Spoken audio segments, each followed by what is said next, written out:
गोव्यातून महाराष्ट्रात बेकायदा विक्रीसाठी दारू आणणाऱ्या 3 जणांना उत्पादन विभागाच्या पथकाने पाठलाग करून पकडले.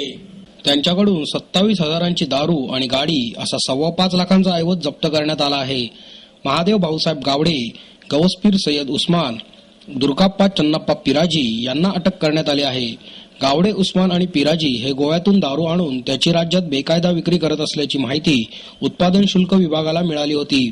त्यानुसार या पथकाने वाघोली येथे सापळा रचला. हे आरोपी गाडीत दारू घेऊन निघाले होते. पथकाने या गाडीला थांबण्याचा इशारा केला, मात्र ही गाडी न थांबताच पुढे निघून गेली.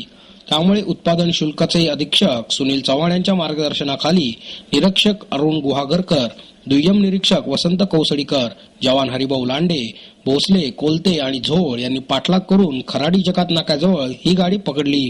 त्यात 27,000ची दारू सापडली.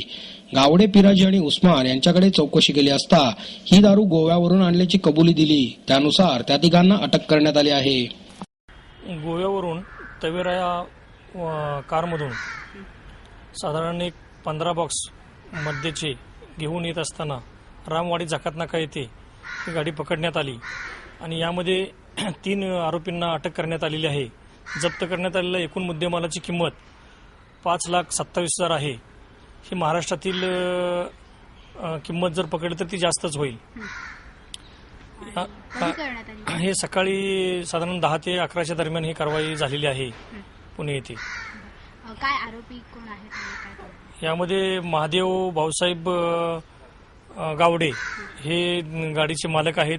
त्यांच्यासोबत ड्रायव्हर आणि एक मदतनीस अशा 3 व्यक्तींना अटक करण्यात आलेली आहे.